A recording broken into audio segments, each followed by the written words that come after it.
El día de hoy quise tratar un tema bastante controversial, quise expresar mi opinión al respecto sobre lo que es el tema del aborto. Sé que algunas personas dirán que con qué derecho yo, siendo un hombre, opino sobre un tema que no me concierne. Sin embargo, tengo hermanas, tengo primas, amigas, tal vez algún día tenga hijas y me gustaría dejar un mundo en el que ellas puedan decidir sobre lo que ellas quieren para ellas, lo que es mejor y no estar limitadas por una sociedad que considera que eso es un asesinato. Empecemos por ver uno de los puntos más relevantes, que es lo que realmente se considera un ser vivo en cuanto a un feto. Estamos hablando de que si tú aplicas un encefalograma a un feto hasta la semana 23, este no muestra conexiones neuronales, que es lo que nos hace interpretar a alguien como un ser vivo. Que son células vivas, ok, es cierto. Sin embargo, también son células vivas los espermatozoides en el semen, la placenta, y yo no veo a nadie peleando para evitar la masturbación masculina o en dado caso para evitar que se tiren las placentas porque son células vivas también. No es un ser pensante aún no tiene sentimientos de ese tipo que pudiese ser lastimado con un aborto.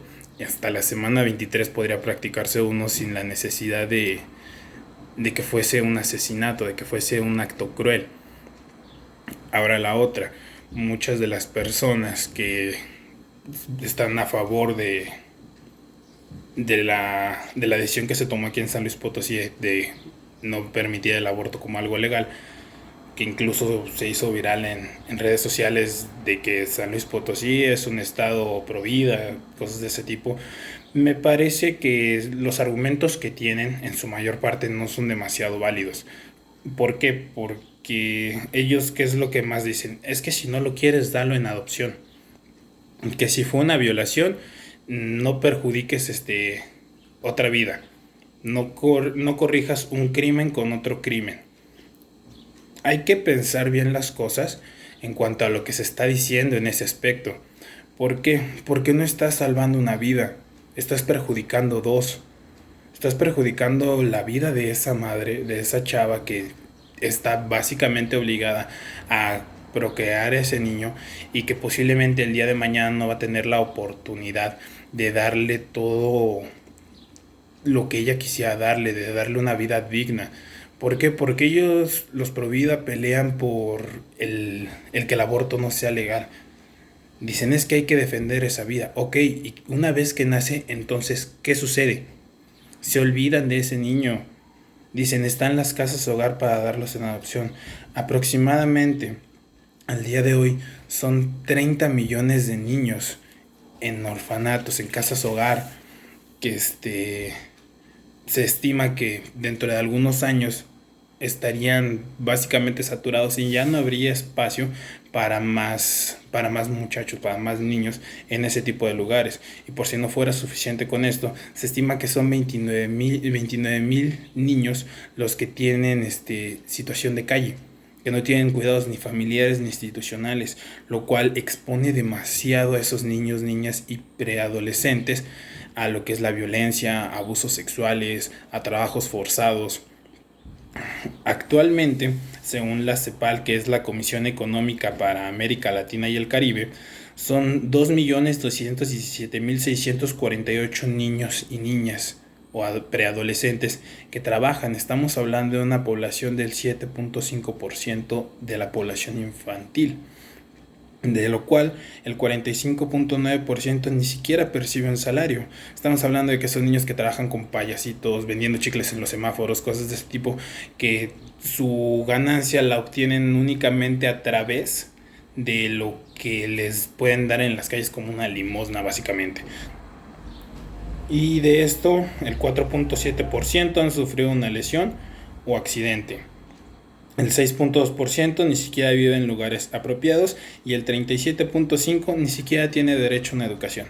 Estamos hablando de que estamos creando una generación de niños analfabetas debido a que queremos que nazcan cuando ni siquiera se tiene la posibilidad de darles una vida digna.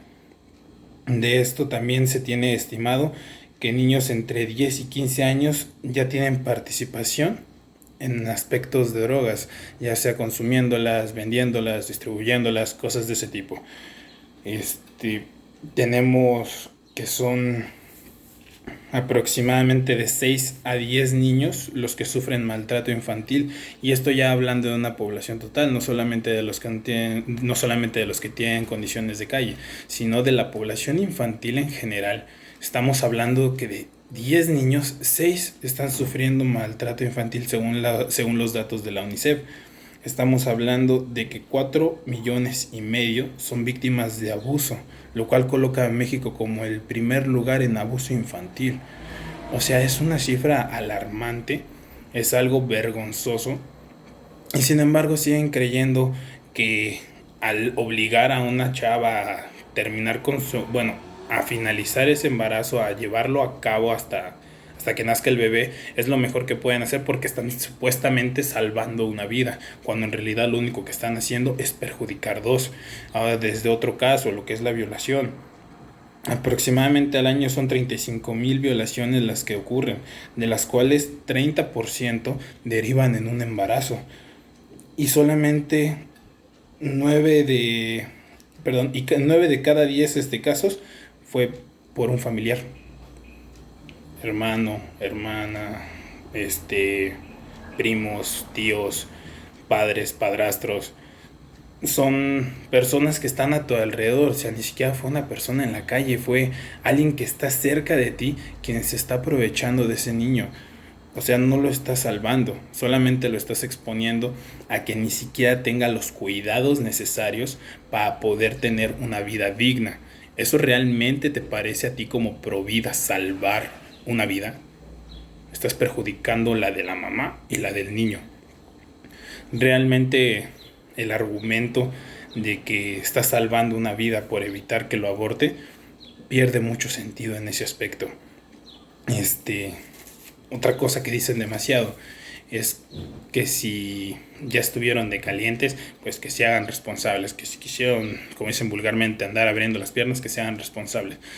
En muchas familias la sexualidad sigue siendo un tema tabú, de lo cual los padres no se atreven a hablar con sus hijos hasta que a veces es demasiado tarde. Entonces, si estamos hablando de una niña de 14 años que su papá, su mamá la hicieron a un lado por salir embarazada, que su pareja tampoco quiso hacerse cargo de ese niño, ella sola, ¿cómo le va a hacer para sacar adelante a ese niño? En vez de ofrecerle una opción de un aborto seguro, le estás obligando a tener a ese niño y que ese niño venga a este mundo a sufrir porque la mamá no va a poder darle la vida que él merece. Solamente vas a provocar que ese niño venga a exponerse a pobreza, a violencia, a abusos, a vida de calle, a que posiblemente termine siendo objeto en algún aspecto sexual. Desgraciadamente es algo que pasa demasiado, más cuando la gente termina en situación de, los niños mejor dicho, terminan en situación de calle, están muy expuestos al aspecto sexual. Entonces, si ellos te pueden dar una opción de terminar con ese embarazo para evitarle sufrimiento a dos personas, ¿por qué te parece a ti tan malo eso? ¿Qué es lo negativo en querer salvar la vida de la madre? Que es alguien pensante, que es alguien que ya siente, que es alguien que tiene su razonamiento completo, a cambio de salvar a un ser que hasta la semana 23 ni siquiera ha desarrollado sus conexiones neuronales, por lo cual no puede considerarse un ser vivo como un ser humano, un animal. Insisto, no estamos salvando dos vidas, estás perjudicando dos. Con todo esto, lo único que estamos demostrando es que nuestra sociedad no está lista para avanzar. Sigues lastimando a la gente, sigues obligando a las mujeres a hacer lo que tú quieres que hagan en vez de darles la libertad de poder decidir ellas. Si bien muchos dirán que no es su cuerpo sobre el que están diciendo que es un cuerpo externo, aquí el detalle es que ese feto, si es extraído de la madre, fallece. Entonces no es más que como un órgano más de la madre. Puede considerarse una parte de la madre hasta que nace prácticamente, porque si tú lo sacas antes, perece, como cualquier otro órgano. Entonces, no es un ser vivo por completo.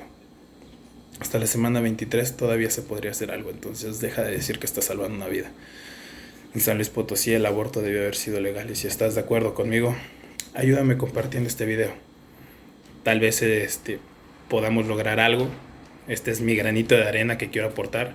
Si quieres echarme la mano, apóyame compartiéndolo. Intentemos que llegue a oídos de personas que aún no entienden que no estás ayudando a nadie cuando obligas a una mujer a hacer lo que tú quieres y no darle la libertad de decidir por ella misma.